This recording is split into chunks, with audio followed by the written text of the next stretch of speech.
Hoy más que nunca, bienvenidas y bienvenidos. Vamos a abrir este cuarto encuentro del curso que estamos llevando adelante de enseñar y aprender en tiempos de diversidad y de inclusión. Claramente no podemos iniciar el curso sin hacer una mención a lo que en este momento está sucediendo en todas las plazas, en muchos parques del país, que tiene que ver con una manifestación que desde el año pasado tiene un lugar central, no solo en la agenda social, sino que esperemos la siga teniendo también en la agenda política. Tomamos una decisión difícil hoy y la queremos compartir con ustedes. Durante todo el día fuimos discutiendo si levantar el curso y vernos la semana que viene para poder estar en la marcha. Personalmente, los 5 que estamos acá, venimos de Plaza Moreno, hasta hace poquitos minutos estuvimos ahí. Tomamos una decisión que no sabemos si es la correcta, pero es un momento histórico en el cual cada decisión es nueva, porque vaciar las aulas o estar presentes en las plazas es una de las tensiones que quienes estamos en el campo de la educación pública desde marzo de este año venimos transitando cotidianamente. Por lo tanto, si la decisión es acertada, esperemos poder compartir este momento. Si la decisión creen que no es la correcta, pedimos disculpas, pero sabemos que esto es algo que hay que ir construyendo día a día, porque la verdad que el contexto es un contexto muy particular, es nuevo y nos invita todo el tiempo a estar desafiándonos en las decisiones que tomamos, pero creemos que también estar acá, seguir pensando en inclusión educativa y seguir apostando por la universidad pública también es parte del Ni Una Menos, porque en estos lugares también nosotros formamos profesionales, comunicadores y educadores que entienden lo que es una mirada y una perspectiva de género y por supuesto la centralidad de los reclamos como el que hoy se lleva adelante en todo nuestro país. No quería pasar por alto esta cuestión y decirla. Ahora sí, Valeria va a abrir como todos los viernes el curso y vamos a empezar con esta mesa que sigue articulando la cuestión de la interculturalidad bilingüe y la ruralidad. Bueno, buenas tardes. Hoy nos vamos a abocar a pensar la modalidad rural educativa y vamos a continuar, pues tenemos a Alejandra López comentador que trabaja la interculturalidad. Nosotros vamos a trabajar un poquito, como decía Sebastián, juntando esas dos cuestiones que en la práctica conviven y forman parte de nuestra realidad educativa. Bueno, vamos a trabajar el espacio rural que, digamos, otra vez vamos a tratar de movernos de esa matriz sarmentina, de esa matriz urbana, y vamos a pensar la modalidad rural en sus potencialidades y sus particularidades. Vamos a tratar de abocarnos a esas caracterizaciones que tiene en la provincia de Buenos Aires. Contamos con la presencia de Claudia Brachi, que por una cuestión personal vamos a mover un poquito en la modalidad que tenemos en la exposición y vamos a escucharla a Claudia y después por una cuestión personal se tiene que ir, así que vamos a abrir un poquito el debate si les surge alguna cuestión que quieran preguntar. Luego vamos a volver a la modalidad de escuchar a los otros 3 oradores y esperar para las preguntas al final. Bueno, Claudia es profesora en Ciencias de la Educación de la UNLP, magíster en Ciencias Sociales con orientación en Educación por Flaxo, sede de Argentina. Es profesora titular de Fundamentos de la Educación de la Facultad de Bellas Artes y profesora de curso ordinario de Sociología de la Educación de la Facultad de Humanidades y Ciencias de la Educación de la UNLP. Es docente de grado y posgrado, investigadora de la UNLP y de la UBA y fue subsecretaria de Educación y directora de Educación Secundaria en el periodo de 2007-2015. Además de ser una militante por la educación inclusiva, es todo esto. Bueno, luego Alejandra López Comendador, vamos a escuchar. Ella es licenciada en Antropología, también por la Universidad Nacional de La Plata. Participó en la consulta para la elaboración de la Ley Nacional de Educación en 2005-2006 y en la consulta por la Ley Provincial 13688 en 2006-2007. Es responsable coordinadora del área de educación intercultural entre 2008 y 2010. Participante en mesas de debate en el 8º Congreso de Educación Cultural Bilingüe organizado por la OEA. Responsable del área de educación en el INAI 2011-2013. Desde 2013 hasta la actualidad es referente del programa de educación intercultural en la provincia de Buenos Aires. Luego escucharemos a Vilma Sanz, es la Universidad Nacional de La Plata, docente investigadora de la Facultad de Periodismo y Comunicación Social de la Universidad Nacional de La Plata, directora titular por concurso de educación secundaria, Ni más alto que la nueva. referente del programa de educación rural continental y de islas desde 2012 y evaluadora de Feria Nacional de Ciencias, evaluando por la modalidad rural desde 2013. Luego escucharemos a Sebastián Novomirsky, el licenciado en Comunicación Social de la Facultad de Periodismo y Comunicación Social de la Universidad Nacional de La Plata, magíster en Planificación y Gestión de Procesos Comunicacionales, también por esta casa, profesor titular de la Cátedra de Diseño y Planeamiento del Currículum y director del profesorado en Comunicación Social de la Facultad de Periodismo y Comunicación Social de la Universidad Nacional de La Plata. Publicó 2 libros, uno de ellos sobre el PROMER, Políticas Educativas e Inclusión Social, una mirada reflexiva acerca de la ruralidad en la provincia de Buenos Aires. También ha publicado numerosos artículos en revistas nacionales e internacionales vinculados a educación y medios de comunicación. Fue responsable pedagógico del PROMER para la provincia de Buenos Aires. Bueno, lo dejo a nuestros oradores. Bueno, muchas gracias. Bueno, buenas tardes a todos, a cada uno. En primer lugar, gracias por la invitación. Cuando veía de los otros encuentros que tuvieron, ver la educación en los distintos ámbitos, va generando condiciones en términos de la formación docente para esos ámbitos con sus particularidades y sus especialidades. Si bien Sebastián mencionó el debate de hoy sobre hacer o no el panel, la verdad que no es cualquier día. Una marcha importante en la Plaza Moreno y me parece que lo de Ni Una Menos, si bien hoy tiene una característica particular, creo que la campaña es hoy y todos los días fuertemente y principalmente porque nosotros estamos hablando de la escuela y ahora estamos hablando de estudiantes, de los y las estudiantes, y si bien en nuestro país se dan estos casos que uno quiere que nunca más, cuando venía en el auto con Gabriela, una compañera, retomábamos lo que pasó a una joven estudiante de 16 años en Brasil, que fue violada por 30 hombres y puesto eso en internet. La verdad que venía un panel para hablar sobre la ruralidad en un día como el 3 de junio de la marcha de Ni Una Menos y bueno, lo cargaba aún más de sentido. Principalmente porque cuando me hicieron esta invitación tenía que ver, y acá hay compañeros con los que uno viene recorriendo el tema de la ruralidad.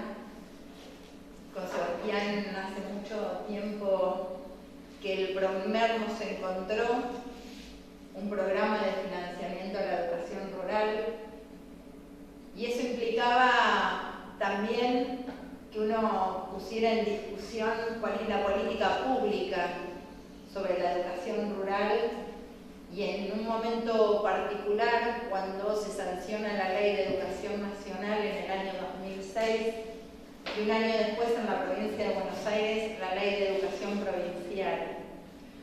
Y esas leyes que son un cambio de normativa, la verdad que es un cambio de paradigma cultural, en primer lugar porque entiende la educación como derecho social, porque entiende el conocimiento como bien público y porque el Estado tiene que garantizar las condiciones materiales y yo siempre insisto también las condiciones simbólicas para que esa obligatoriedad suceda. Cuando pensé en la exposición, la pensé iniciando con 2 escenas. La primera escena, un grupo de jóvenes en un paraje donde terminaban la primaria y no había una experta de educación secundaria para que pudieran continuar sus estudios. Estaba el jardín, estaba la primaria, pero estaba muy lejos la secundaria. La segunda escena es Azucena, un lugar de la provincia donde se inauguraba una oferta de educación secundaria junto al jardín y la escuela primaria, y donde el grupo de jóvenes que iniciaban su escolaridad casi eran los mismos que la cantidad de profesores. Por eso hablo de políticas públicas, por eso la obligatoriedad interpela justamente al sistema educativo. Interpela a todo el sistema educativo y principalmente al nivel secundario. Lo interpeló en sus inicios de implementación de la ley, cuando la propia estructura del sistema educativo tenía 2.200 ciclos básicos, primero, segundo y tercer año, y solo 697 ciclos superiores. La propia estructura del sistema educativo no garantizaba que los chicos que empezaran primer año pudieran finalizar su escolaridad. ¿Cuáles eran las zonas donde no había oferta completa de educación secundaria? Principalmente en los barrios más alejados y principalmente en las zonas rurales.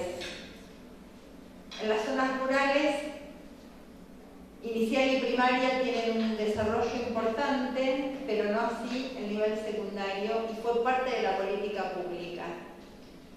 El generar oferta de educación secundaria en las zonas con poca población, en los parajes, en los pueblos, porque principalmente quienes asistían y completaban sus estudios secundarios, aquellos hijos que sus familias podían garantizar que se puedan trasladar al pueblo más cercano o a la ciudad más cercana. Pero había muchos otros que, si eso no estaba garantizado, terminaban la primaria y se iban a trabajar al campo. Hay un antecedente muy importante para los que formamos parte del nivel secundario en la definición de las políticas públicas para el nivel, y es la historia de la escuela primaria. La escuela primaria tiene 100 años, más de 100 años de obligatoriedad y un mandato de inclusión muy fuerte. Y en la provincia de Buenos Aires, cerca de 4.500 escuelas primarias y solo 33 que tienen un solo alumno. La ley 1420 establecía con claridad que donde había un niño o una niña tenía que haber una escuela. Qué buen antecedente en la historia de nuestro sistema educativo para dar la discusión política de generaciones para que sean 2, 10, 12, 20 o 30 jóvenes que viven en zonas rurales también cuenten con esa oferta de educación secundaria. Principalmente porque cuando uno va estableciendo la conformación de la escuela de 6 años, discute presupuesto. Y claramente discutir presupuesto es discutir política educativa. Y que se abriera oferta de educación secundaria en las zonas rurales, por un lado implicó definir presupuesto, pero también interpeló a los equipos técnicos a que pensáramos propuestas pedagógicas para dar respuesta a una diversidad de situaciones que hay en la provincia. Voy a dar solo algunos datos para tener algunas dimensiones. El nivel secundario de gestión estatal tenía cerca de 3.000 escuelas, más de 1 millón de estudiantes y 110.000 docentes. Por eso cuando uno toma decisiones en la provincia de Buenos Aires impacta sobre miles y sobre millones. Y en ese marco, principalmente la oferta estaba en las grandes ciudades, y lo que implicaba en lo rural generó condiciones para llevar adelante unas propuestas que son las propuestas del pluriaño. En este tiempo, no en este, en el otro, de 2007 a 2015 se fueron abriendo ofertas en zonas rurales, cerca de 500 ofertas en zonas rurales, y se llevaron adelante 50 experiencias de pluriaño.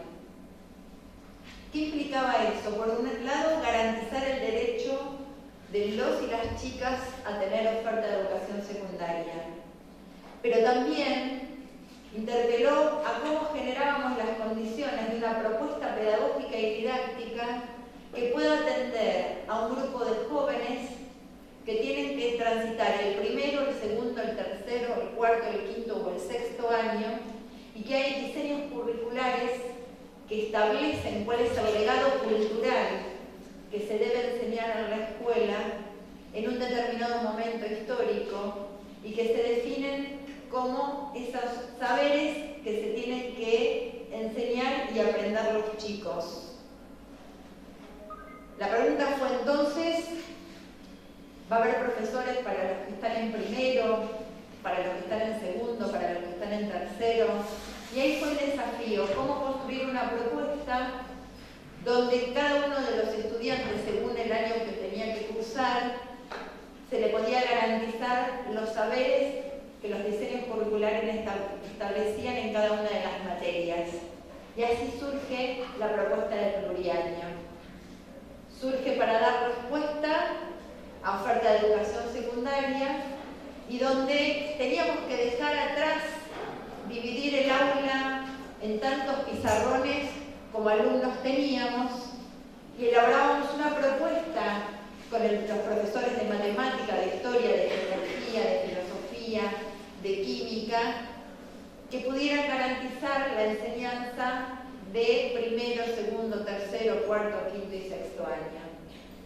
La verdad que fue un gran desafío, y los docentes trabajaron con el equipo de diseño curricular para elaborar las secuencias didácticas que acompañaran la enseñanza de cada uno. Cómo el aula dejaba de ser fragmentada y se tomaban las potencialidades de cada uno de los estudiantes y de cada uno de los profesores. Pluriaño fue una experiencia pedagógica que se viene desarrollando ya con algunas evaluaciones, que también interpeló poder garantizar no solamente esta propuesta en términos rurales, sino que interpeló la enseñanza en las aulas de la secundaria. Y así como la ruralidad en algunas cuestiones había estado postergada, en su propuesta pedagógica del pluriaño se convertía en vanguardia para generar condiciones de enseñanza en aulas de escuelas urbanas, donde también los estudiantes tienen distintas biografías y distintas trayectorias y experiencias vitales, y por ende trayectorias educativas. Acá hay una definición que quiero compartir con ustedes, y que es la categoría de trayectorias. Principalmente porque no hablo de trayectorias escolares en el nivel secundario, porque hablar de trayectorias escolares en el nivel secundario es que reconocemos solo aquellas experiencias de los estudiantes que están en la escuela. Es más, es una categoría teórica que vengo trabajando hace muchos años, cuando seguí la trayectoria de 122 estudiantes de escuelas secundarias de La Plata y el ingreso a la universidad. Fue la gestión pública del nivel secundario el que me hizo revisar la categoría de trayectorias escolares y hablar de trayectorias educativas, principalmente porque uno debe reconocer que los itinerarios que hacen los jóvenes no son más como la vieja escuela secundaria, con trayectorias homogéneas y predecibles, sino que son trayectorias heterogéneas, diversas y contingentes. Porque también en la ruralidad, como en la ciudad, las trayectorias de los jóvenes son heterogéneas. Y ahí está el desafío docente en cómo asumir la responsabilidad de la enseñanza para esas trayectorias diversas. Por eso Fundamentalmente, la ruralidad interpeló los modos de enseñar y puso en tensión determinadas prácticas que tenían que ver con cada una de las materias y cómo la potencialidad que los docentes tenían para poder desarrollar en esa diversidad de estudiantes fue uno de los objetivos en los cuales trabajamos. Por eso hay determinados ejes que atravesaron las decisiones políticas. Uno tiene que ver con cómo acompañamos las trayectorias educativas de los estudiantes, cómo las decisiones no tenían que afectar derechos laborales de los docentes y cómo éramos respetuosos de las historias institucionales, principalmente porque la historia no empieza cuando uno empieza a transitar determinado cargo o propuesta, sino que las instituciones tienen historia. Veníamos de una ley federal que había partido la secundaria en dos, no solamente en términos edilicios, sino de culturas institucionales. Y en ese marco, las escuelas en el ámbito rural tenían una identidad que las hacía propia. Por eso, cuando se avanzó en la conformación de la oferta, se fueron creando cerca de 500 escuelas en las zonas rurales, tratando de pensar en esos polos educativos de que podamos garantizar desde el Estado la trayectoria de los niños y de los jóvenes desde que inician el jardín hasta que finalizan la secundaria. Y esas fueron parte de las decisiones que se tomaron. Por eso es interesante cuando con Sebastián trabajábamos el tema del PROMER. Porque el PROMER era un programa de financiamiento que generaba condiciones para que la política pública sucediera en infraestructura, en equipamiento, en propuestas pedagógicas. Ahora, la política pública que definía el nivel no diferenciaba entre escuelas de la ciudad y del campo, porque los jóvenes son jóvenes, vivan en la ciudad o vivan en el campo, porque las culturas juveniles y los cambios en las culturas juveniles se dan en la ciudad y también se dan en el campo. Porque cuando se discutió las ofertas de educación secundaria para ámbitos rurales, se discutió que no todas las escuelas tenían que ser agropecuarias, porque no todos los chicos quieren trabajar en el campo. Porque cuando uno piensa en las elecciones de los estudiantes, también los jóvenes quieren ser historiadores, periodistas, comunicadores, artistas, y la escuela se transforma en ese espacio de posibilidad. Por eso las escuelas en los ámbitos rurales tienen una gran vinculación con la comunidad, pero también es necesario y era necesario abrir ofertas de ciencias sociales o de naturales o vinculadas con lenguas extranjeras o con economía y administración. Y ahí se dieron importantes discusiones. Si son del campo, entonces las primeras propuestas estaban vinculadas a lo agropecuario, o las segundas a economía y administración. Pero justamente, o muchos de los chicos que asisten a la escuela terminan siendo peones en los campos. Entonces, ¿cómo nosotros a través de la escuela generábamos condiciones de ampliar los universos simbólicos? Por eso hablo de la escuela secundaria como espacio de posibilidad. Espacio de posibilidad para garantizar el derecho de que haya, en primer lugar, oferta de educación secundaria, pero también espacio de posibilidad para que accedan al conocimiento, para que tengan las mejores argumentaciones. Pero también la escuela secundaria es un espacio de posibilidad para abrir esos universos simbólicos. Para muchos chicos y muchas chicas que representan la primera generación familiar de ir a la escuela secundaria, la escuela se transforma en ese faro que puede abrir posibilidades para elegir algo que a lo mejor en su familia no se conocía. Por eso tiene un sentido muy profundo cuando uno define la orientación de la escuela. Eso trajo discusiones muy fuertes también con los profesores, porque rápidamente lo agropecuario o economía y administración eran las primeras orientaciones que surgían. Y eso generó que esas discusiones, que la elaboración de las propuestas fuera ampliando el horizonte de sentido en las escuelas rurales para que también hubiese orientaciones de las que habían sido aprobadas a nivel federal.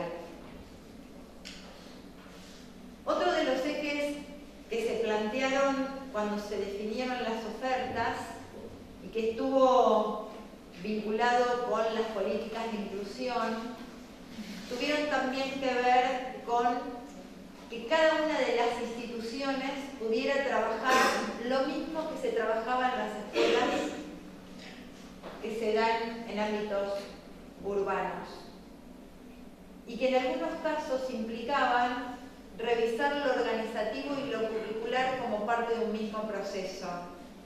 Esa fue una definición también de política educativa.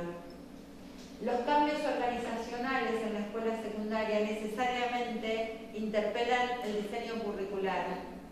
Y cuando uno trabaja el diseño curricular para acompañar las trayectorias educativas de los estudiantes, necesariamente tiene que meterse en lo organizacional de la escuela. ¿Por qué?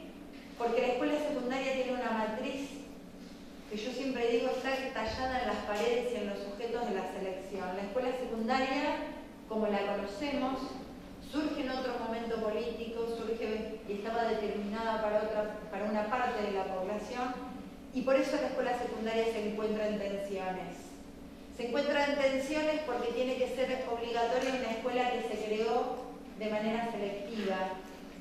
Se encuentra en tensiones porque hay una fuerte representación social de que hay escuelas que forman trabajadores y otras escuelas que forman futuros estudiantes universitarios. Y cuando uno habla de las escuelas rurales, siempre la referencia es la escuela agropecuaria, como la escuela, el bachiller, tal cual lo conocemos, también tiene que estar presente en las zonas rurales. Esto que describo como desarrollo, la verdad es que, ¿cómo vamos a ver?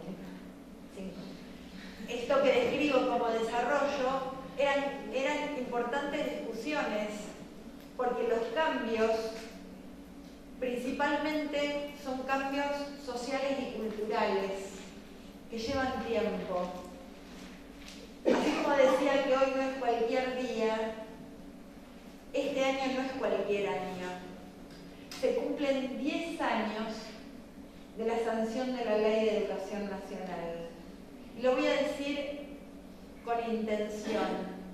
Tan solo 10 años. Digo tan solo 10 años porque circula en algunos espacios académicos de conferencias de funcionarios donde hablan del fraude de la ley y toman el nivel secundario porque los datos no dan. Y la verdad que yo les presentaba los datos estructurales donde el propio sistema educativo y el nivel secundario tenía el abandono incluido, donde justamente este nivel secundario no tenía oferta de educación secundaria en las zonas rurales. Por eso las decisiones políticas de dónde va y se establece una escuela tiene que ver porque hubo una legislación que estableció la educación como derecho y al Estado como el responsable de garantizarla. Porque cuando uno habla de obligatoriedad, el primero que está obligado es el Estado. Y el Estado tiene que generar esas condiciones. El mandato de inclusión de la primaria tardó casi cerca de 80 años en establecerse. Por eso cuando uno le pregunta a una madre y un padre si su hijo tiene que ir a la primaria, nadie duda. Porque el mandato de inclusión se ha naturalizado. Ahora, cuando uno le pregunta por ahí a un papá o a una mamá si su hijo tiene que ir a la secundaria, ese mandato de inclusión, en términos culturales, todavía no está incorporado. Desde ese lugar, cuando los chicos terminaban la primaria, se iban a trabajar al campo. Siempre había una maestra maestra, principalmente una maestra, una directora, que en términos individuales convencía a los padres para que hagan el esfuerzo de que se termine en el pueblo más cercano. De hecho, hay un documental de un estudiante de monte, de zona rural, que él dibujaba muy bien, le gustaba dibujar, era lo que más le gustaba, y su maestra de plástica insistió a su mamá y a su papá, los dos son leñadores, que él tenía que hacer la secundaria en el pueblo más cercano. La verdad que ahí la política pública, como la secundaria no era obligatoria, eran voluntades de buenos profesores o de maestros obstinados en esa necesidad de que los chicos vayan y terminen la escuela. Hoy ese es un estudiante de Bellas Artes, que no solo que terminó la primaria, sino que terminó la secundaria y es un estudiante universitario. Nunca pensó esa mamá o ese papá que esos derechos podían llegar y podían completarse y podían generar esas condiciones para ir a la universidad. Cierro para las preguntas que quieran hacer. No es sencillo los cambios culturales. La primera disposición a la obligatoriedad, principalmente, y ya señalé al Estado, es de nosotros, los docentes. Si nosotros no tenemos la disposición a que los chicos estén en la escuela, a esa confianza en el vínculo pedagógico, a esa necesidad de expectativas de que se va a poder y que va a poder transitar, es muy difícil que esas trayectorias puedan iniciarse, continuar y terminar. La ruralidad tiene algo particular que le da una identidad, porque la escuela es la referencia no solamente en términos de enseñanza, sino en términos sociales y culturales. Una escuela rural, la escuela es la referencia de la zona. Ahí, en la escuela, eligen estar principalmente los chicos y también los docentes. Elegir estar es lo mejor que te puede pasar. Si vos elegís estar en la escuela, son otras las prácticas que tenés y son otros los aprendizajes que vas a adquirir. Pero también la escuela es el lugar donde haces la fiesta de 15. También la escuela es el encuentro de los sábados y los domingos. La escuela tiene esa significación social que hay que seguir potenciando y que la experiencia de la ruralidad, de eso que le da ese gustito particular y que algunos docentes a veces deciden transitar kilómetros y kilómetros para hacer su cotidianeidad en una escuela en zonas rurales, tiene que ver porque va generando una pertenencia.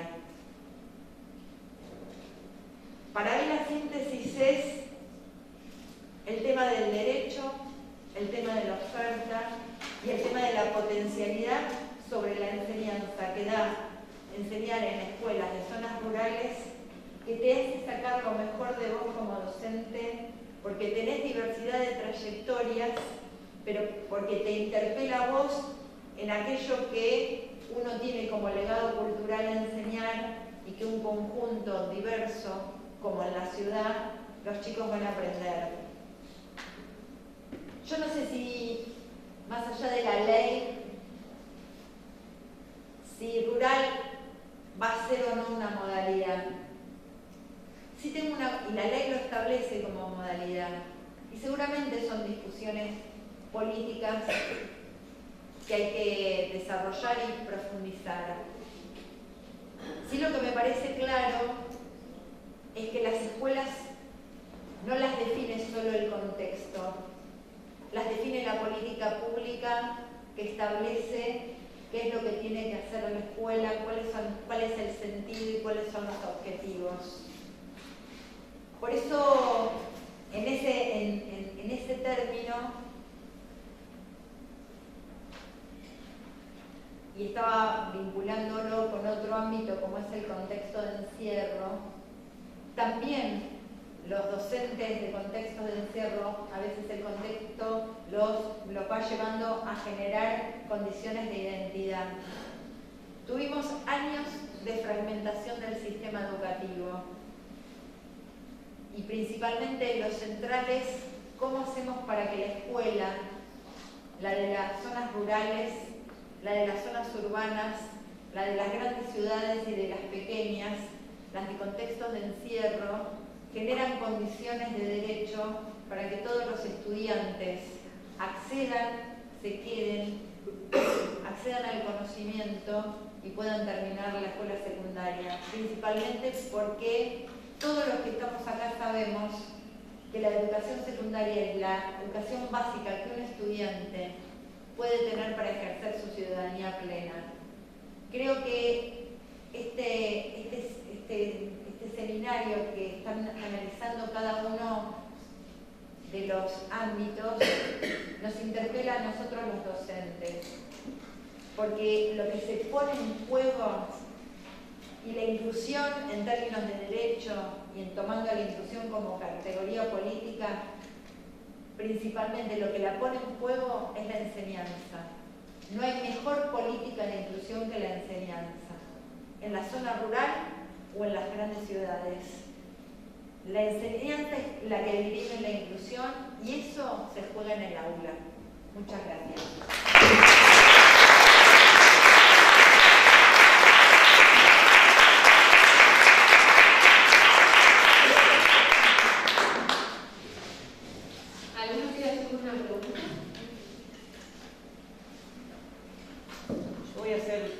Yo voy a hacer una pequeña acotación de hoy. Esto que dijo Claudia, que recién empieza, que la ley tiene 10 años y que el establecimiento de la secundaria recién empieza, continúa. A ver, yo hoy hablé con Herrera Vegas, en Hipólito Yrigoyen, una recién conformada secundaria, extensión, que comenzó la conformación con 23 alumnos y hoy tiene 56. Con lo cual duplicó la matrícula, digamos, el hecho de permanecer y fortalecerse con la conformación de la secundaria, logró fortalecer esto de lo que hablaba Claudia, de hacer que los padres entiendan de que está bien, que es lo que hay que hacer, que los chicos deben continuar, y logró más que duplicar la matrícula. En un paraje de 300 personas, o de 500 habitantes máximos por los alrededores. Así que es una tarea que recién ha iniciado, en la que estas historias institucionales están ancladas en las primarias, las secundarias ocupan las mismas aulas de las primarias y sobre esta trayectoria institucional se construye la secundaria en ámbitos rurales. Pero funciona, es una buena noticia. Hoy hablando con la escuela me dijo, no, pero con esto duplicamos la matrícula. Así, con el hecho de estar, de permanecer y de consolidarse como una secundaria completa. Sí, yo me acordaba una cosita, hay escuelas donde, por ejemplo, los chicos repetían la primaria cuando no había secundaria, repetían para que no dejen de venir a la escuela.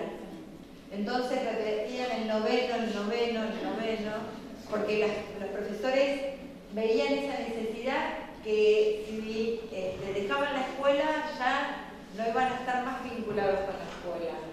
Entonces, desde ese lugar, lo que implicó para muchos parajes, pienso en el paraje La Hermosura, y aquí en cada una de las zonas, ¿no? Y a veces uno escuchaba algunas familias cierro con esto, pero me acordé cuando la escuchaba a Vilma, porque dicen, y a mí la secundaria me cambió la vida, no será mucho. Y lo que pasa es que vino la luz, vino la secundaria, vinieron las... para un paraje la referencia de la escuela hasta la finalización de la escolarización fue muy fuerte, principalmente porque los padres también quieren que sus hijos tengan un mejor futuro que el que tuvieron ellos. Y la escuela es, y más para la sociedad argentina, que hay una valoración social muy fuerte vinculado con la escuela. Yo, una sola cosita de esto que decís, Claudia, me parece interesantísimo el recorrido que trazás entre el tiempo que tardó la 1420 en instalar en el sentido común y naturalizar lo que es la educación primaria, el desafío de la educación secundaria, y acá un poco también me hace reflexionar de la batalla en el campo universitario para poder terminar también de instalar la educación superior como un derecho humano inalienable. Me parece que la trayectoria educativa le falta tanto todavía de discusión para comprender que en las sociedades en las que vivimos y a las que vamos, este tipo de trayectos formativos son fundamentales para garantizar igualdad e inclusión más allá de donde, por algún avatar del destino, ese niño haya nacido, ¿no? Porque el origen acá, digo, y acá vamos en contra de la propaganda de la meritocracia, ¿no? ¿Quién decide dónde se junta ese esperma con ese óvulo, digamos, y se fecunda un niño? No lo sabemos. Lo que tenemos que garantizar a partir de ahí, que están en nuestras propias manos, es dar trayectorias educativas donde esa igualdad esté garantizada y sobre todo garantizada por el Estado, que es quien debe velar por esos intereses. Simplemente quería contar. No. Bueno, no hemos preguntado. No, quería preguntar en cuanto al sentido de pertenencia. Esto que vos decís también sucede en los barrios, en La Plata, digo, que muchos nenes se niegan en el sexto grado a hacer la tarea porque quieren repetir y quedarse. El trabajo más fuerte en secundaria, me parece que por ahí también, no sé qué te parece a vos, la pregunta, digo, el trabajo con las familias, es decir, bueno, acá también hay una contención de la escuela, es como que quiere una trayectoria de, bueno, acá estamos contenidos, la apertura y demás. Digo, ¿qué sucede con secundaria? Que por esto que vos decís, la creación, para que evites, bueno, acá se estudia punto, sale, un profesor viene, digo, y el niño por ahí necesita otras cosas, digo, el adolescente, la contención, y no se ve. Y eso es transmitido a lo que es, digo, a la propia familia. No, a ver, esto que vos me preguntás tiene como distintas líneas. Primero, y por eso a mí me parece muy bueno lo que están haciendo, principalmente porque la formación docente, la verdad, es para la otra escuela secundaria, donde no estaba la obligatoriedad. Y yo hablo de las zonas rurales, pero hablo también del barrio. Siempre que surge una escuela, siempre hay una necesidad de una comunidad que pelea profundamente para que se cree la escuela. Por eso hay una cuestión que tiene que ver cómo nos formamos como docentes, cómo somos responsables para formar docentes para esa escuela que tiene diversas trayectorias y que es la escuela ahora la que tiene que modificar ese sello selectivo, ¿no? Porque principalmente en esos términos los estudiantes estos niños que no quieren irse de esa escuela porque quieren quedarse en el barrio. También en el barrio hubo grandes definiciones en términos de la conformación de las escuelas secundarias. Lo que tiene la batalla en la escuela secundaria fundamentalmente es cultural, porque tiene que estar presente la disposición de los adultos docentes a que estén todos en la escuela. Por eso tenemos que dar esa discusión de la falsa dicotomía entre inclusión y calidad. Como son del barrio, como son de rurales, tengo que bajar la calidad para poder incluirlos. La verdad es que en una política pública democrática eso es inaceptable. Hay que desplegar el mayor repertorio posible de estrategias pedagógicas y didácticas para que todos aprendan. Por eso cerré en que la inclusión se dirime en el aula. Podemos poner salas maternales, podemos abrir la oferta en zonas rurales. Ahora, si nosotros no generamos condiciones de enseñanza para que todos aprendan, la inclusión no va a ser real. van a estar, pero no van a aprender, no van a acceder al conocimiento. Por eso ahí se dirime. Por eso en la tarea que los que elegimos ser docentes es porque tiene que haber algo adentro que te mueva a que el otro aprenda, te desafíe a que en el marco de la ruralidad, de las propias trayectorias de los estudiantes, vos puedas generar condiciones para que accedan al conocimiento. Se pasa en la zona, pasa en el barrio también. Desde ese lugar también estaba presente. Por eso pongo el lugar de la escuela y el lugar de los docentes. No es cualquier tarea la que tenemos, pero los primeros que tenemos que estar convencidos de eso somos nosotros. Por eso digo, discutamos profundamente cómo nos interpela la obligatoriedad en lo rural y en la ciudad. Interpelemos fuertemente cuáles son nuestras prácticas de provocar para que esa trayectoria sea completa o cuántos eufemismos o metáforas utilizamos para que los pibes se vayan. Y si se porta un poco y es inquieto, lo mando a la rural que son menos, si me queda 20 kilómetros son menos, te lo contienen más. Me parece que el desafío es mucho más grande el que tenemos. Porque si somos docentes porque elegimos serlo. Y yo vengo diciendo ya hace un tiempo, quizás por la experiencia y por los recorridos, que si no te gusta ser docente, ponete un kiosco. Eso me lo borraron. No, ponete un kiosco. Cerita. Esa cerita. Porque la verdad que por la vida de nosotros pasan miles y miles de jóvenes. Si esta profesora de arte no estaba obstinada en que tenía que convencer a sus padres que no vaya al campo a hacer hacheros con ellos y vaya a la secundaria y vaya, hoy no sería estudiante universitario, no solamente que se recibió, sino que está estudiando, que armó su proyecto de vida como tantos miles y miles de chicos.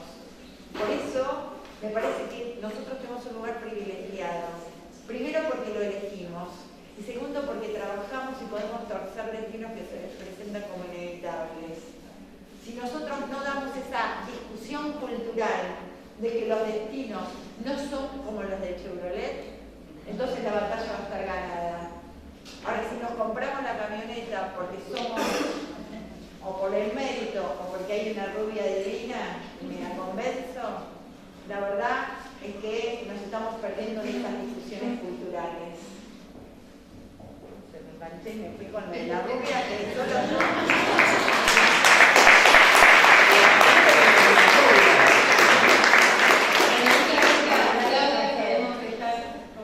Tengo una cuestión personal, discúlpenme. Te agradecemos toda tu pasión y sus consejos. Sí, lo que quieras a disposición. No te olvides nada, por favor. Gracias. ¿Todos ellos están en el grupo? Sí. Ah, bueno, seguimos por el grupo. Claudia formó parte del grupo de enseñar y aprender del Facebook. Gracias, disculpen. Duda, cuestión, podemos seguirnos comunicando por ahí. Bueno, seguimos discutiendo, retomamos un poco articulando el mundo cultural que nos proponía un poco Claudia con lo que nos quedó un poco de la clase del encuentro anterior sobre intercultural bilingüe, así que tenemos a Alejandra, que es la referente en este campo. Bueno, buenas noches a todos. A ver, ¿cómo retomamos esto?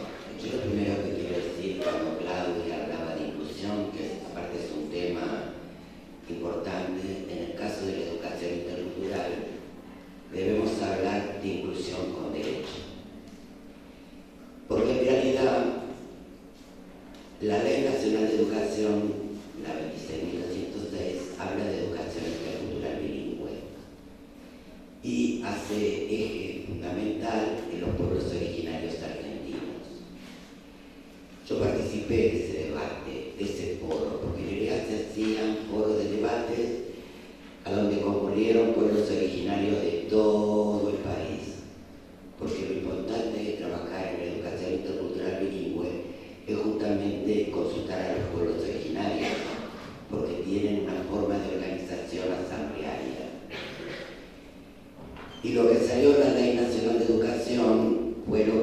dieron los hermanos en La Nación.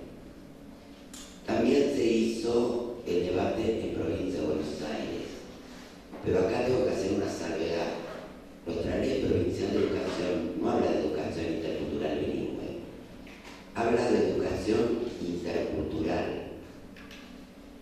priorizando a los pueblos originarios y migrantes, porque la realidad en nuestra provincia es que tenemos migrantes internos, pero también tenemos migrantes de los países latinoamericanos que vienen y se radican en la provincia de Buenos Aires. Y tenemos un fuerte componente de chicos guaraníticos y de chicos quechua que hablan el guaraní y que hablan el quechua. Yo acá voy a cambiar un poco las reglas del juego. Yo voy a pasar dos pequeños cortos, dos pequeños micros que hicimos el año pasado, porque desde el 2013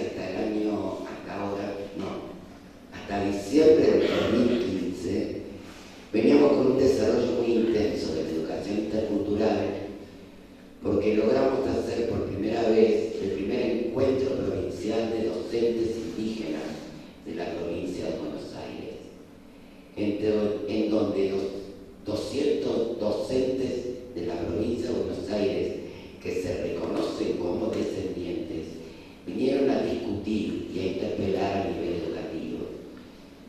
Yo después les voy a mostrar por qué, y ustedes lo van a entender, porque lo que tenemos que saber es que cuando trabajamos con comunidades originarias, la consulta a esas comunidades es muy importante, porque ellos tienen cultura, porque ellos tienen una forma de transmisión que de pronto no es la misma que nosotros, pero que tampoco como docentes pretendamos saber, porque la cultura solo se puede transmitir a partir de la persona que viene de esa cultura. Si vos sos descendiente de un español y tu tradición familiar es española, vos podés hablar de la cultura española. Ahora no podés hablar de la cultura quechua, de la cultura guaraní, de la cultura hmong, no podés, porque en realidad hay conceptos que no lo sabés. Una de las grandes batallas que yo tengo desde el 2008, y sigo en esa, es que es necesario que aparezca la pareja pedagógica. Y esa pareja pedagógica para el docente debe ser un representante de un pueblo originario invitado por ese pueblo originario a transmitir sus saberes. Porque los saberes de los pueblos son saberes que lo hemos perdido. Porque no existen más. Yo les preguntaría a muchos de ustedes en la escuela, ¿hablaban de los pueblos originarios cómo viven o hablaban cómo vivían? ¿Cómo se vestían? ¿Cómo comían? Pregunto, contesten. ¿Qué pasa? Exactamente. Lo digo yo con mi nieto, así como cosa cómica. Mi nieto viene y bueno, yo soy antropóloga y aparte la abuela trabaja con el pueblo originario, abuela ayuda a hacer los deberes. Entonces, agarro cómo vivían los... ¿Cómo se...? Y yo, no. Pone, actualmente el pueblo de Aguita vive en tal lado, también habita en las grandes ciudades. Antes se vestían así, ahora se visten como nosotros, usan secular. Y mi hija desde el fondo me grita, mamá, ¿le vas a hacer con un cero? No, que aprenda la burra de la maestra. Es decir, porque hay una negación, una gran negación, digamos, a la identidad de los pueblos originarios. Porque a partir de la ley 1420, los pueblos originarios no existían más. A partir, incluso Sarmiento, que ha tenido sus cosas buenas, también de sus cosas malas, digamos, ¿no? Él habló del exterminio, habló de que eran brutos y que eran animales y que no podían aprender. Se olvidó de que venían con una cultura milenaria que a veces superaba en pautas culturales a las pautas culturales europeas. Esta es la realidad que estamos viviendo, pero yo, para dar un poco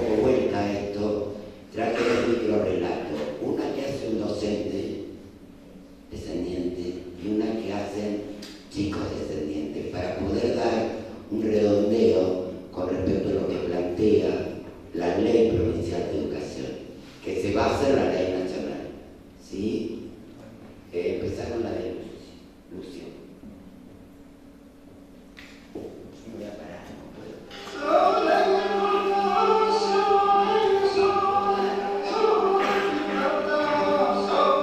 Yo soy parte de la población POM, por origen paterno, mi abuela era POM, también mi abuelo, yo estaba ya sé eso.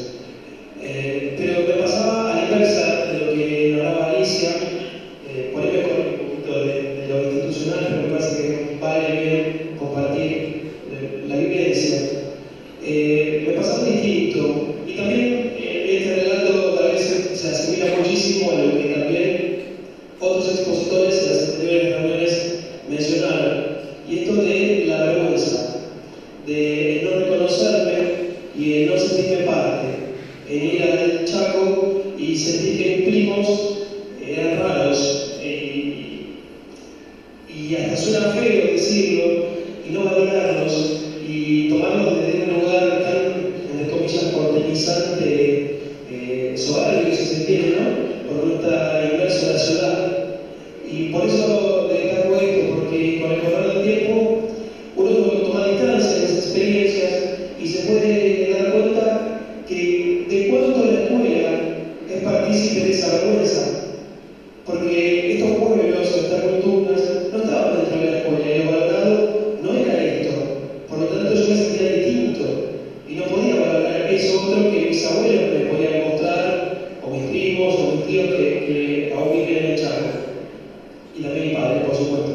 Hoy a la distancia, ya con 40 años, uno puede hacer otra lectura y es realmente valioso que desde las escuelas podamos introducir todo lo que es la cultura de los pueblos originarios, tan abundante en toda Latinoamérica y en nuestro país. Y realmente me siento muy orgulloso y me siento muy contento de que esto se pueda decir y podamos estar acá hablando de interculturalidad en las escuelas.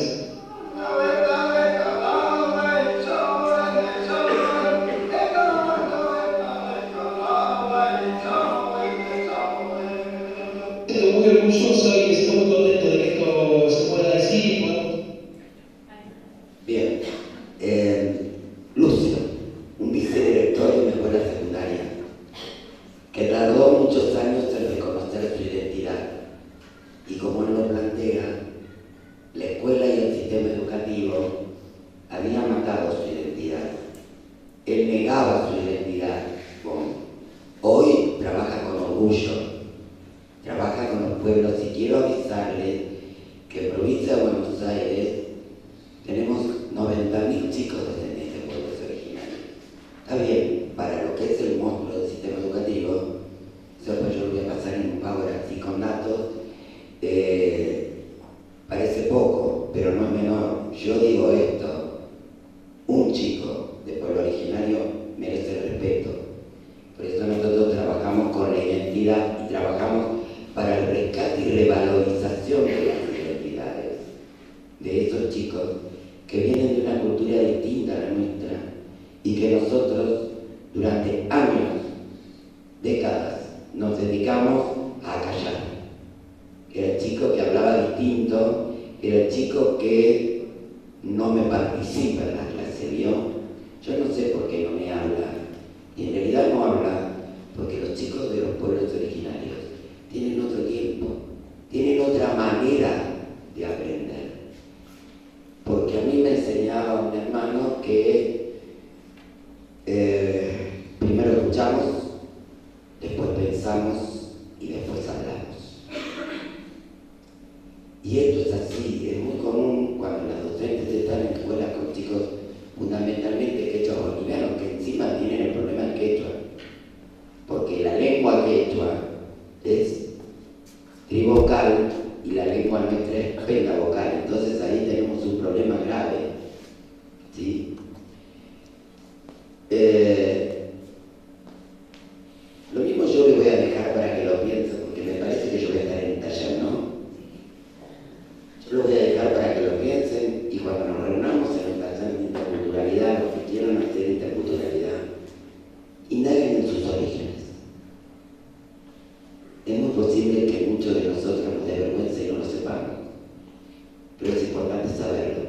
porque a partir de ahí vos podés, desde lo técnico pedagógico, entender al otro. No importa que seas español, que seas italiano, el origen, de qué cultura provenimos y por qué llegamos a ser lo que somos. Esto es un docente, ahora vamos a ver a los chicos.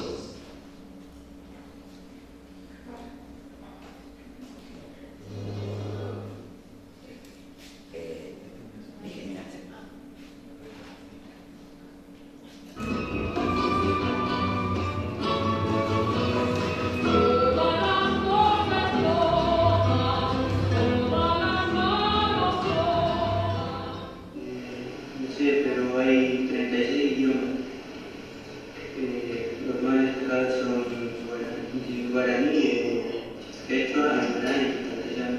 En Paraguay, casi todos hablan guaraní, la mayoría, pero algunos pueblos andan hablando en castellano, que es el paraguayo, que es el tucumán, el canetón. Y yo hablo guaraní, pero a ver, cuando vine acá, yo estaba en guaraní, hay un familiar y todo eso. Luego cuando salí en la calle, empecé a hablar guaraní, que no tenía nada. Acá no es mucha más porque una cosa que se sienta mejor, por ejemplo, él se escucha mejor para el quechua y es más que castellano cuando está familiar para el quechua. Claro, y es nosotros allá, cuando si uno se siente mejor hablando en mi casa, hablando con el niño, con el mismo, en castellano, sí, todo mejorar. Y yo cuando llegué hablaba con un acento más diferente al de Argentina. Y sí, me decían que hablaba diferente. O sea, somos de alguna u otra manera diferentes, no es que somos todos iguales. Digamos, como dijo él, que cuando vino hablaba como diferente que los demás, y en eso nosotros, digamos que como ahora nos siguen cargando con que hablamos mucho con el puesto, no sé, o si no a veces con el Cusco, tampoco las archivos, como el gobierno y hasta ahora se sigue discriminando, porque digamos que hablaba de otra manera. ¿Me has preguntado? No, ellos, o sea, por su manera de hablar y por la forma de ser. O sea, una profesora puede estar dando clases y dejar eso de otro para molestar al otro. Y bueno, no se puede dar cuenta tampoco. Y nosotros le decimos que la profe tampoco nos explica, digamos, aparte de que no somos iguales de esa manera, no puede tener forma de hablar de una manera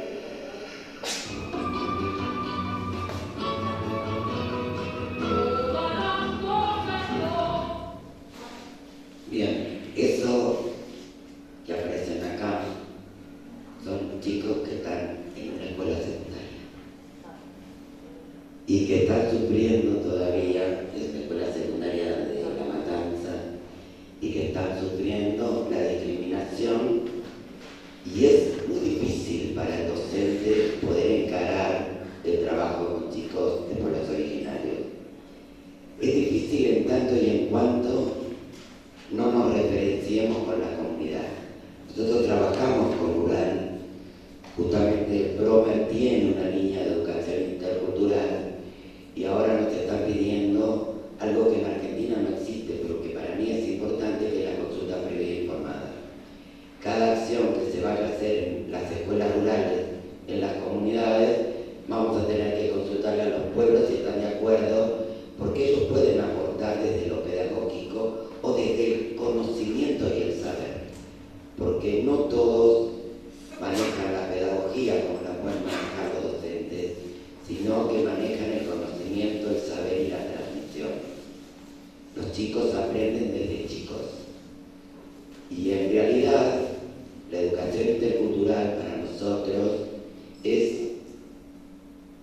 debería ser una modalidad, porque es un eje transversal que atiende a los chicos en todo el sistema educativo, porque el chico de pueblo originario entra en el jardín, tiene que pasar a la secundaria y tiene que llegar a la universidad. Es decir, es más,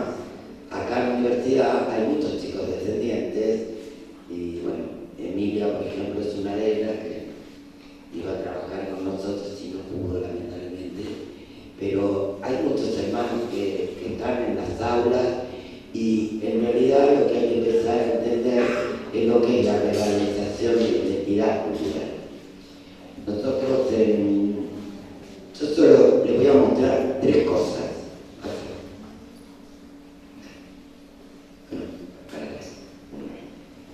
Estos son los datos de pueblos originarios de provincia de Buenos Aires que, según lo que a mí me decían en un determinado momento, no existían. Estaban todos muertos. En provincia de Buenos Aires se habían muerto todos. Menos de los toros, que es mi pueblo, y que no me podían negar de que ahí teníamos los coliqueos. Pero en realidad, el censo del 2010, fíjense, como siempre nos llevamos al premio mayor, sobre 955.000 descendientes en un censo que no estuvo bien hecho. En provincia de Buenos Aires hay casi 300.000, de los cuales 112.000 se encuentran en el interior provincial y 186.000 en el conurbano.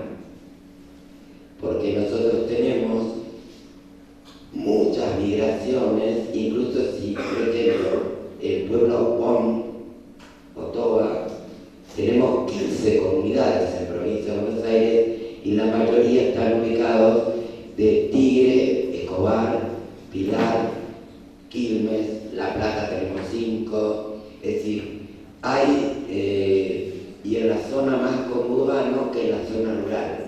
Generalmente en la zona rural tenemos la instalación de lo que es lo más ancestral en la provincia de Buenos Aires, que son los mapuches. ¿Sí? Pasa el mapa. No, el anterior. Ese mapa es como están ubicados los indígenas en la provincia de Buenos Aires. Fíjense que el grueso está en el conurbano, en este cuadradito. ¿Sí? Pasa uno más. Esto es lo que dice nuestra ley, que ustedes lo van a poder estudiar, ¿sí? Y es en el capítulo 3, en el artículo 44, habla específicamente de lo que debería ser la modalidad de educación intercultural, que, como decía Claudia, recién pasaron 10 años, no sé, calculo que si se peleó durante 500 años, se puede pelear 500 años para llegar a tener la educación intercultural como modalidad, porque hoy somos un programa casi de política compensatoria, cuando no debería ser así. Esos son los objetivos y tenemos 90.000 chicos en el sistema educativo entre pueblos originarios. Este es un debate, por eso lo dejo planteado, porque lo vamos a charlar en el taller. Dentro de los diseños curriculares de la provincia de Buenos Aires existe la interculturalidad en cada uno de los niveles nombrada o con algunas acciones. En realidad lo que reclaman los pueblos originarios, los docentes originarios, ellos participan en la elaboración de los diseños curriculares para la educación intercultural, si fuera modalidad. Hasta ahora no lo es. ¿Sí? Y hay uno más, que es el mapa de las escuelas. Ahí está. Y estas son las escuelas que tienen matrícula indígena en la provincia de Buenos Aires. Como verán, tenemos las nubes en el conurbano, pero sí tenemos una cosa clara, que nosotros no tenemos una escuela para chicos quechua, para chicos para chicos mapuches. Nosotros creemos que nuestros chicos, y digo nosotros porque yo soy descendiente de mapuche, lo digo casi al finalizar, pero lo digo con orgullo. Nosotros creemos que nuestros chicos deben convivir con los chicos criollos y que lo importante de todo esto es que nuestros chicos aprendan de la cultura criolla como los criollos aprendan de nuestra cultura. Eso es en realidad la interculturalidad. En el taller yo les voy a pasar algunas experiencias que hemos hecho justamente de este tipo de trabajo con lengua quechua y con la cultura mapuche. Por ahora nada más, después podemos seguir hablando.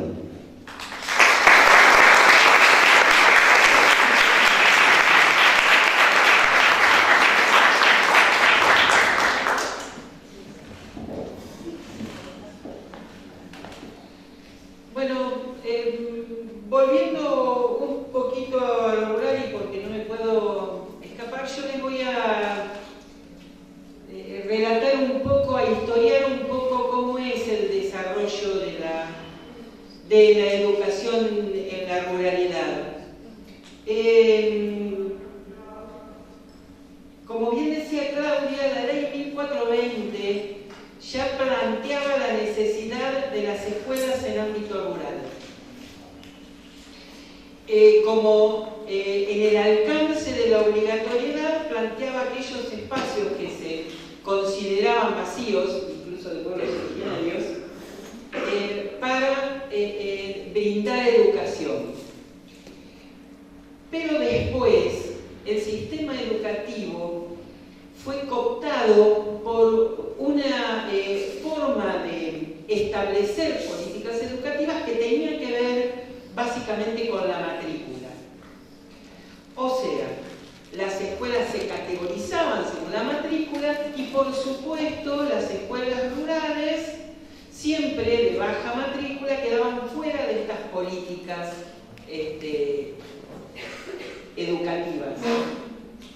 Estaban, siempre estuvieron, siempre fueron un puntal del Estado en medio rural. Pero en realidad, estas matrículas que siempre fueron escasas, que siempre fueron diversas, en donde siempre hubo uno de primero, dos de tercero y dos primos de cuarto en la misma aula, eran para estas políticas educativas una anomalía al normalismo. ¿Sí? Y por lo tanto eran como corridas en lo que eran las políticas educativas. Como una mirada como productivista de la educación.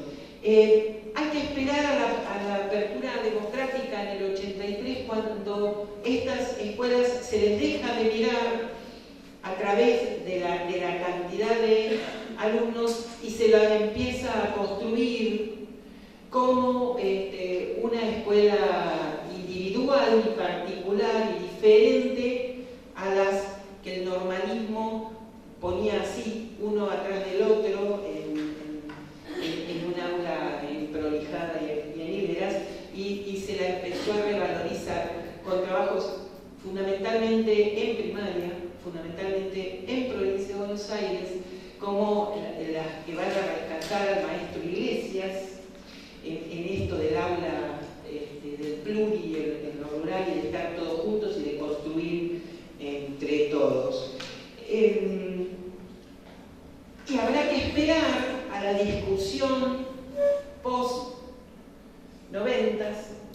de la ley en la que realmente se determina, se universaliza el derecho a la educación y se pone por primera vez en pie de igualdad a estas aulas extrañas de los pluri, de las salas multiedad, de los plurigrados o pluriaños, se lo pone en pie de igualdad de derechos.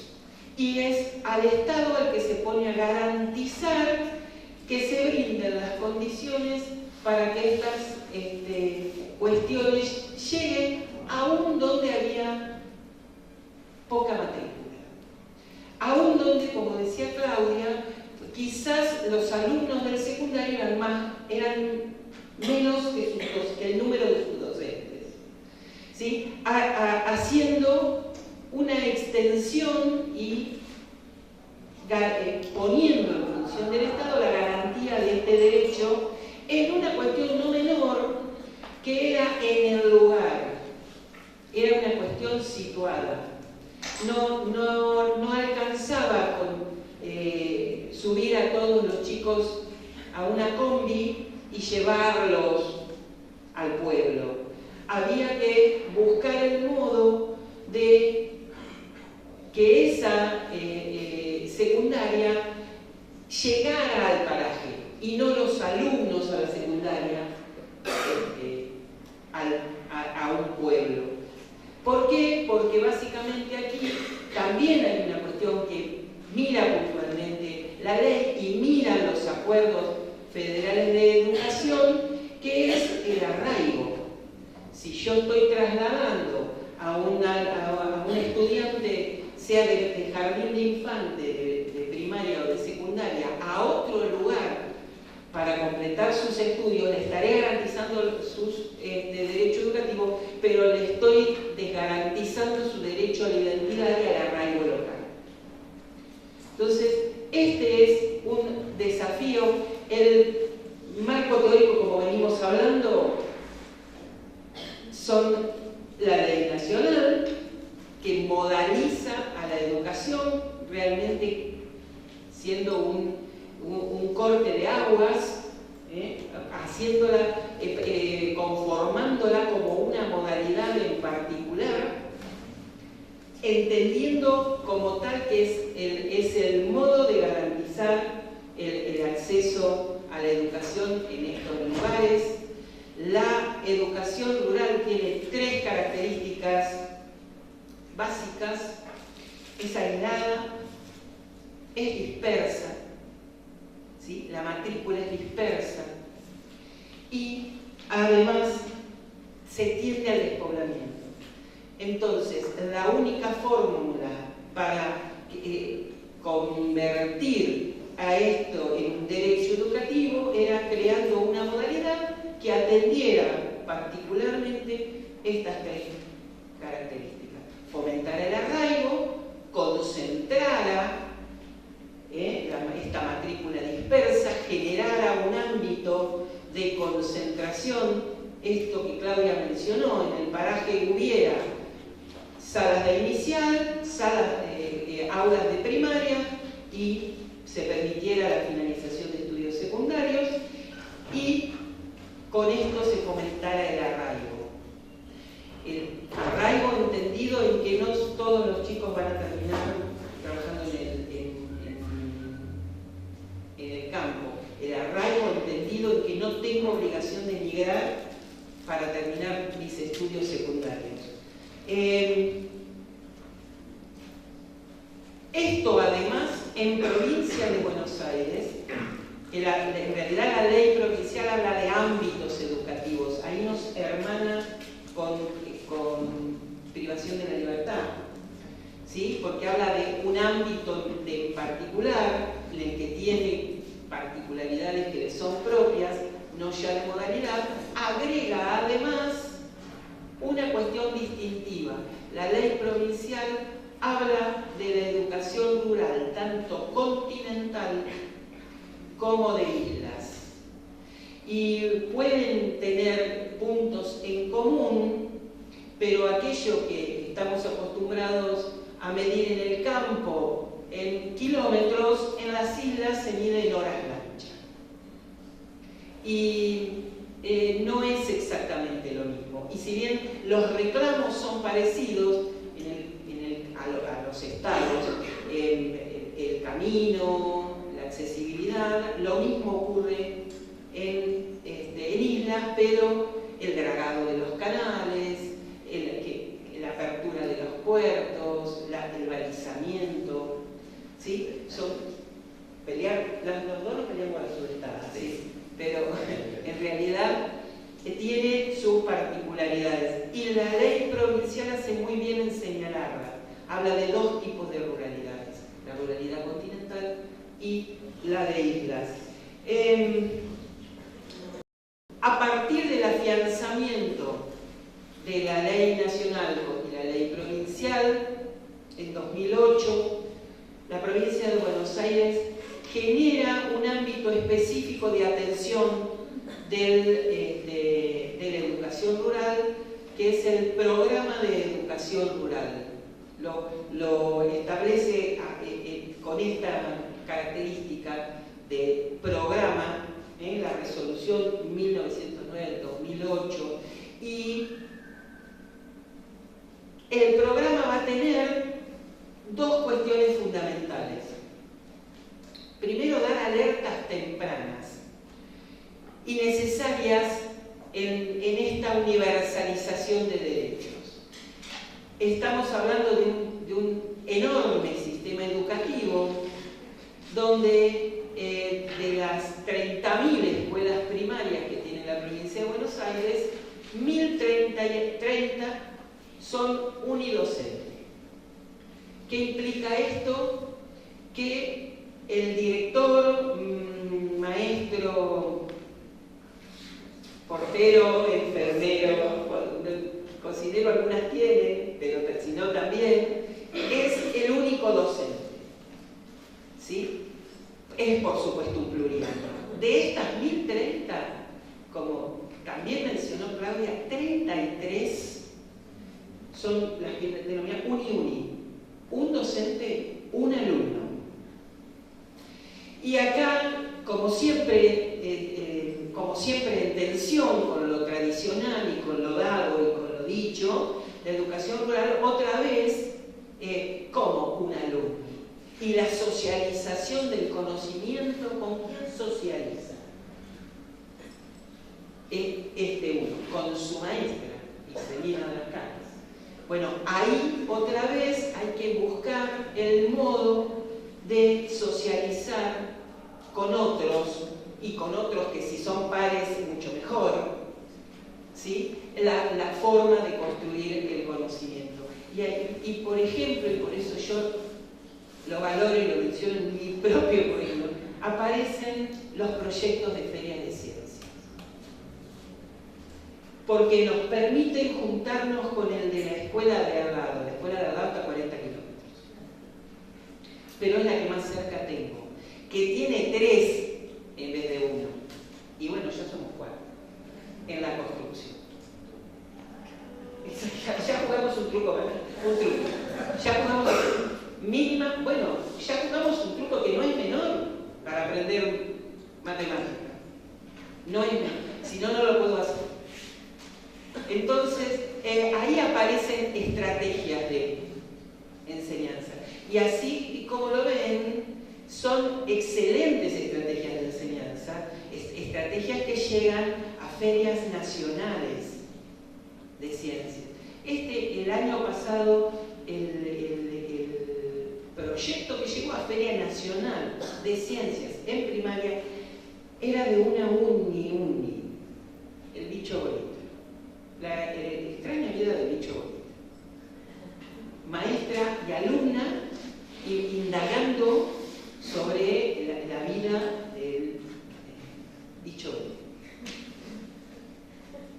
Pero fantástico cómo esta maestra había construido y cómo la alumna explicaba el modo en el que lo habían construido. Y fuimos con la señora y miramos y después fuimos y lo explicamos, nos subimos a un micrito y lo explicamos 36 kilómetros para el otro lado, en 25 de mayo, a otros chicos. ¿Sí? Esto es sostenimiento de derechos, y esto es construcción, y esto es inclusión con calidad. ¿Sí? Y es tan difícil hablarle a un enorme anfiteatro de 100 personas como establecer un hecho educativo con uno. Y en esto otra vez la ruralidad va como a la vanguardia del mismo modo que se explicaba antes, que las aulas pluri son igualmente diversas a las aulas diversas de la... Bueno, también en esto la educación rural tiene más para contar a la educación normatizada que al revés. Y es, volviendo al 2008, donde acá viene la segunda parte del programa, que es, además de dar estas alertas y poner y dar visibilidad a estas cuestiones en un sistema educativo gigantesco, articular respuestas para esto. ¿Sí? Y acá le paso la posta a Sebastián. En 2008 aparece por primera vez un programa nacional que mira puntual y específicamente a la educación rural, que es el PROMER, el Programa de Mejoramiento de la Educación Rural, que si bien no fue lo único que se hizo, hay un antes y un después de PROMER. Por primera vez las escuelas, los jardines, las secundarias veían llegar materiales construidos puntualmente para las necesidades educativas en contexto rural a su nombre, del mismo modo en que antes llegaban para las enormes escuelas del pueblo. ¿Sí? Y no fue menor, digamos, les dio a estas escuelas, jardines, que siempre están miradas con minusvalor. Siempre es la escuelita. Siempre, ¿eh? A ver, del mismo modo que cuando se habla de pueblos originarios se habla del pasado, siempre las escuelas en contexto rural son miradas con minusvalor. Yo los invito a pensar quienes hayan transitado por esas escuelas y no hayan padecido algún pequeño acto de minusvalor por alguna parte del sistema educativo. Es decir, ¿cómo va a ser la feria? Si ustedes son 4, ¿cómo horas de educación física? Si vos tenés 5 pibes, ¿sí? Siempre hay algo así en donde el docente de la escuela rural, el director de la escuela rural, el PROMER dio visibilidad a estas escuelas a donde por primera vez llegaban paquetes propios. No era lo que les sobraba a la grande. Era un paquete propio, armado, pensado para la condición de la escuela rural. Y si bien se hicieron muchísimas cosas, esto, y si bien, como se dice siempre, PROMER es específico de la ruralidad, pero no atiende toda la enorme ruralidad, todas las enormes condiciones de la ruralidad, dio a esas escuelas, las escuelas se autorreferenciaban como escuelas o jardines. Era un hecho de visibilidad muy fuerte, así que yo se lo voy a pasar a Sebastián, que le tocó estar en la cocina del PROMER y nos puede contar mucho mejor del impacto.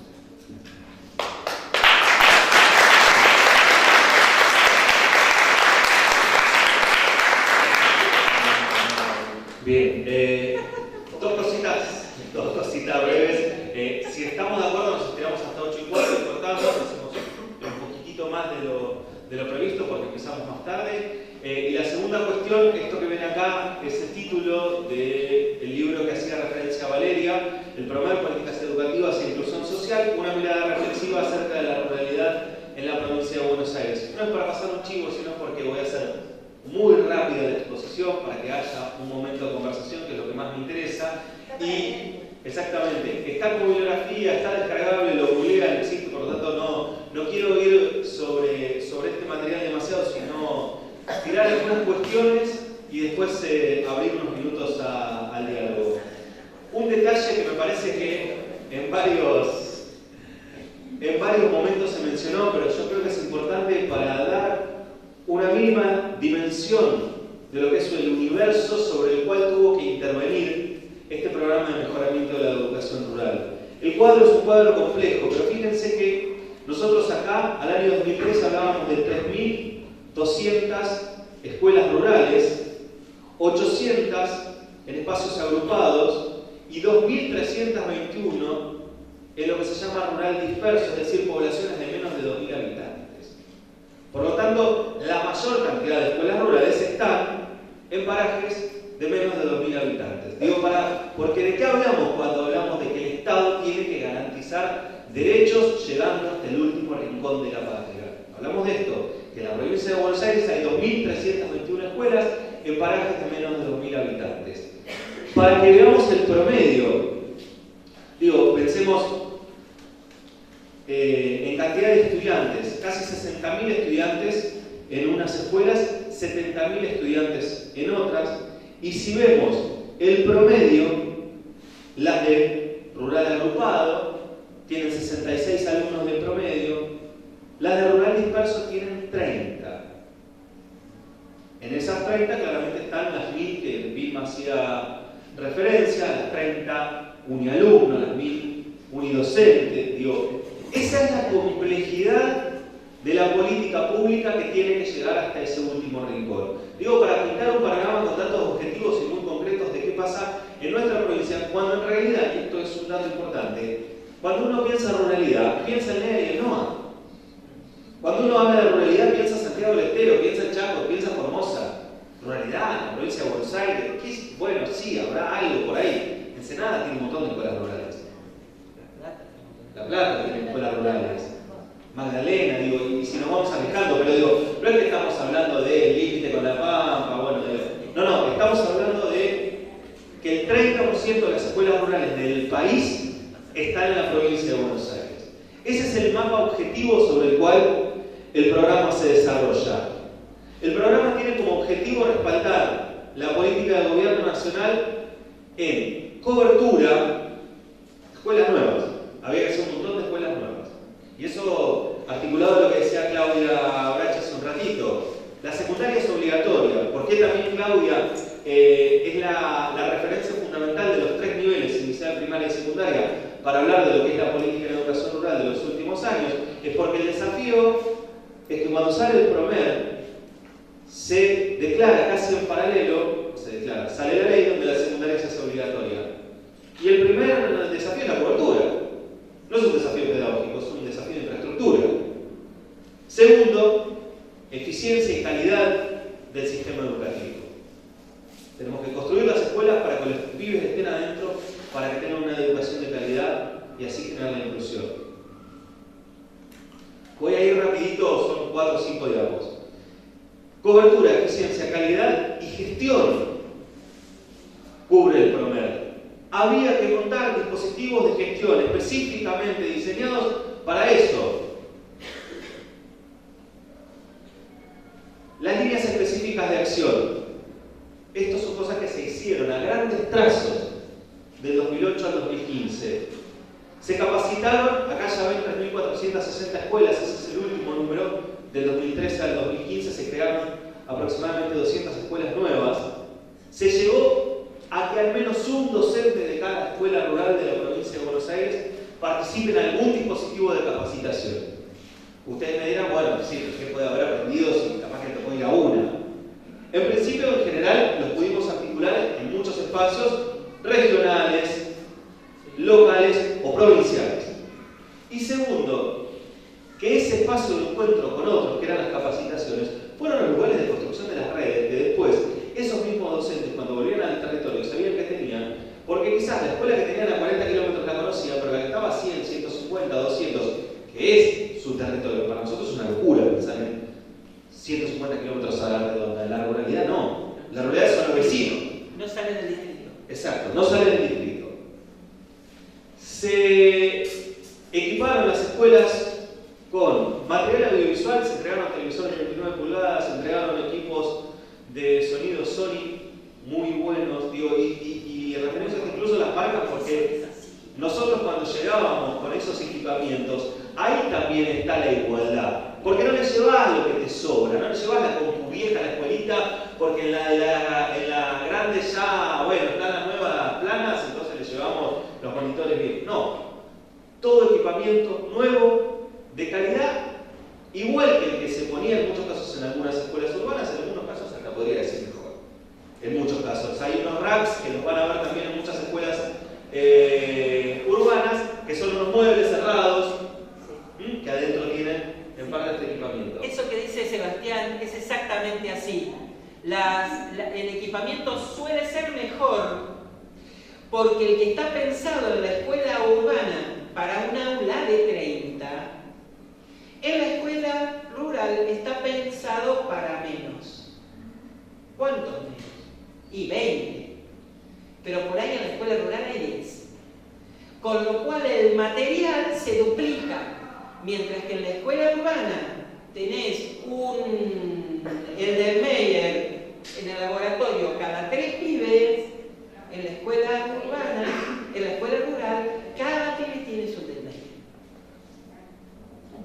Bien, yo no la anoté acá, pero una de las cosas que se hicieron sobre el final fue la entrega de laboratorios. Tiene razón, Vilma, me lo olvidé, no está puesto acá, es audiovisual, informático. Pero una cosa que a mí me parece una anécdota increíble para lo que es también los tiempos del aprendizaje de la gestión de la política pública. Porque muchas veces se dice las cosas se hacen mal. Hay que aprender, porque son cosas que no se habían hecho en toda la historia. Cuando Promer arranca, hace un desembolso muy grande para financiar una sola acción. En el año 2006, que es un pre-Promer, digamos. Ustedes dirán, ¿cuál es la primera acción que se puede hacer para mejorar la educación rural en la Argentina? Fue a nivel nacional. ¿Cuál era la primera? Mapear las escuelas. No sabíamos dónde estaban las escuelas rurales del país. Básicamente, ni cuántas, ni dónde, ni cuánta cantidad de docentes, ni cuánta cantidad de alumnos tenían. Una pavada. Entonces, lo primero que se hizo fue el famoso RER, que es el relevamiento de escuelas rurales, en todo el país. Entonces, lo primero que había que hacer era, estamos hablando del año 2006. De ahí en más se pudo construir un dispositivo acorde a unas escuelas que empezábamos a ver. Fíjense que la escuela, si para el Estado no existe, es invisible, no hay política pública posible. Yo cuento un error que para mí es de lo más interesante que cometimos, heredado, no importa, pero lo cometimos en Promer. Nosotros compramos útiles escolares aproximadamente para 1000 y pico de escuelas. Unos kits interesantísimos con lápiz de goma, fibras, témperas de colores, con brillantina, una cosa hermosa. Cuando hubo que distribuirlo, era más cara la distribución en toda la provincia que lo que cada escuela iba a recibir. Pero había que aprenderlo. Digo, a ver, la persona que pensó un paquete donde se destinó 1,5 millones de pesos a la compra de útiles, tomó las estadísticas por alumno, la logística para distribuir ese material un año después era más cara que lo que muchas veces le llegaba en esa cajita. Para pensar la complejidad de la política pública, ¿no? Porque a veces digo, no es solo una cuestión de buenas ideas. La dimensión de la provincia de Buenos Aires y lo atomizada de las escuelas hace que la ejecución de esas ideas sea muy difícil. Voy a ir a resultados centrales del programa. El programa cerró en fines de 2014, principio de 2015. Está arrancando una segunda etapa. El Promer tiene su segunda etapa. Veremos qué sucede con el Promer. Se realizó formación, equipamiento. Yo creo que una de las cuestiones centrales es la referencialidad del Estado en las instituciones escolares. Se volvió a conectar el Estado con la escuela. La escuela no estaba conectada con el Estado hacía 30 años, 20 años, estaba abandonada, sola, suelta en un paraje. Al destino de esa directora, de ese maestro, que decidía remarla, y en muchos casos en instalaciones que eran de algún buen patrón de estancia, que sería una vieja caballeriza o un galpón, para que los pibes ahí adentro se sienten arriba de una paja y puedan de alguna manera tener algún dispositivo educativo. Conectar el Estado con las escuelas, construir ese canal para que después empiece a llegar algo, fue una de las cosas más importantes. Y en eso recupero lo que decía Vilma, la escuela se empodera, porque si alguien te da bola, vos empezás a sentir que tenés voz. Y si empezás a sentir que tenés voz, porque hay alguien que te escucha, podés empezar a demandar, a reclamar. ¿Vieron? Locos. Era una unidad ejecutora que es el lugar donde estaba Promer, donde nosotros hicimos las vueltas y se dieron cuenta que estaba el programa de educación rural islas y estaba el Promer como un oído para escuchar la demanda, salió de todo. Agua potable, infraestructura, todo lo que sabemos que falta. Que nos faltaron 10 años más como mínimo para seguir en el camino que veníamos. Digo que esto es una opinión personal y me hago recontra cargo. Esto, ¿no? La referencialidad del Estado en el territorio y la referencialidad de la política pública en la ruralidad. Para cerrar, así, aunque sean unos minutitos, los desafíos que nos quedan es la inclusión en estos escenarios de diversidad. ¿Cómo el decisor de políticas públicas tiene que elegir? Claudia, recién se fue. Claudia tenía escuelas de 2000 pibes en La Matanza y las de mi alumno en un paraje. ¿Cómo haces para pensar políticas públicas educativas en la provincia de Buenos Aires, donde integrás al Albert Thomas, para no irnos más lejos, y a la escuelita que tiene 4 pibes con una maestra. ¿Cómo garantizás la igualdad? Es difícil, es complejo, y aparte lleva tiempo, lleva ensayo, porque ni siquiera es una cuestión de cómo lo pensás. Tenés que probar, tenés que hacer, tenés que tener algún tipo de margen para equivocarte y corregir. Es tan extremo en ese sentido el escenario educativo de la provincia de Buenos Aires que tiene esos desafíos, desde un pibe hasta 2000, 2000 y pico, en contextos incluso de alta vulnerabilidad. Segundo, la rural, y eso lo dijeron ya Vilma y Claudia, la ruralidad como un espacio de aprendizaje. La ruralidad enseña un montón de cosas que son fundamentales para comprender la diversidad que hoy tiene la escuela urbana. Fundamentales, porque los pibes que repiten y se juntan en las escuelas urbanas también te generan un pluriaño, porque son muchas edades mezcladas en un mismo grado. Y todo lo que desde muchos lugares se desarrolló para pensar la educación rural nos permite comprender también esos otros escenarios que son complejos. Y el tercero es el que ya había dicho, porque es la tensión entre los extremos que tiene la provincia de Buenos Aires. A mí me parece que lo más interesante en este caso y lo que venimos viendo es ver esa trama, ver esa complejidad y ver cómo la dimensión pedagógica tiene que estar articulada con la política pública y con un Estado responsable y con un Estado que llegue hacia ese último rincón de la patria que en muchos casos es esa escuela rural que hasta hace no mucho tiempo ni siquiera sabíamos dónde estaba ubicada y si había dejado de existir o no. Gracias.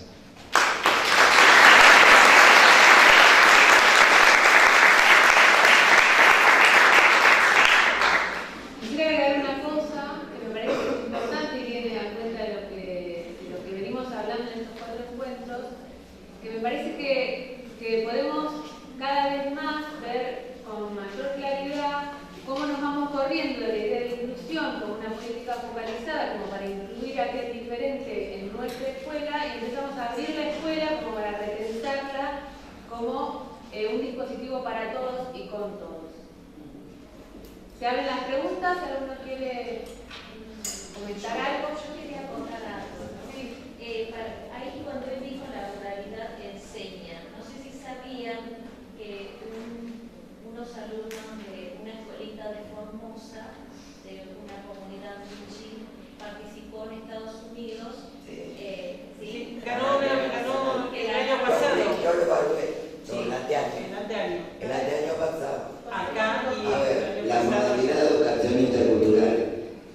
En el año 2013 recién logramos que pudiéramos participar de la Feria de Ciencias. Y estos chicos fueron, yo fui evaluador en esa Feria Nacional, fueron los que ganaron en la Feria Nacional. En realidad, así como él dice que cuando se habla de ruralidad se piensa en Santiago, qué sé yo. Cuando hablamos de pueblos originarios se piensa en Salta, Jujuy, Chaco y Formosa. En el resto del país está todo muerto, no existe. Lamentablemente es así, pero sí, ganaron un premio y compitieron en Estados Unidos con una propuesta que tiene que ver con plantas,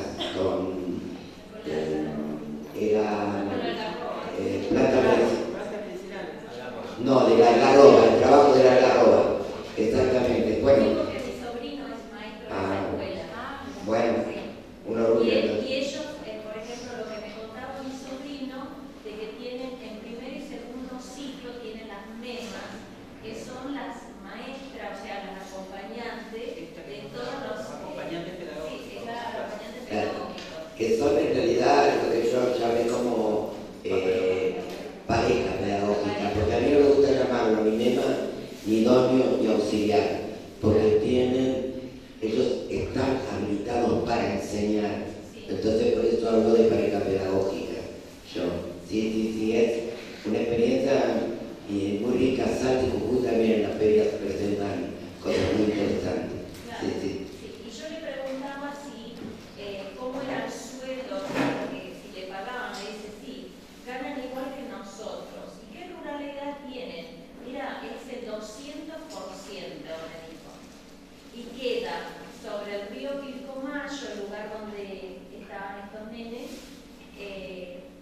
100 kilómetros de la ruta asfaltada, ¿sí? O sea, a 100 kilómetros tienen el primer pueblito que pueden abastecerse de alimentos, de lo que sea, para que puedan vivir pobres. Esa es la ruralidad. 150, Esa es la ruralidad. sí, 150 personas que ven ahí. Sí. ¿Alguien más? Bueno, damos por finalizado el encuentro y nos esperamos el encuentro que viene, que vamos a trabajar domiciliaria y hospitalaria. Y vamos a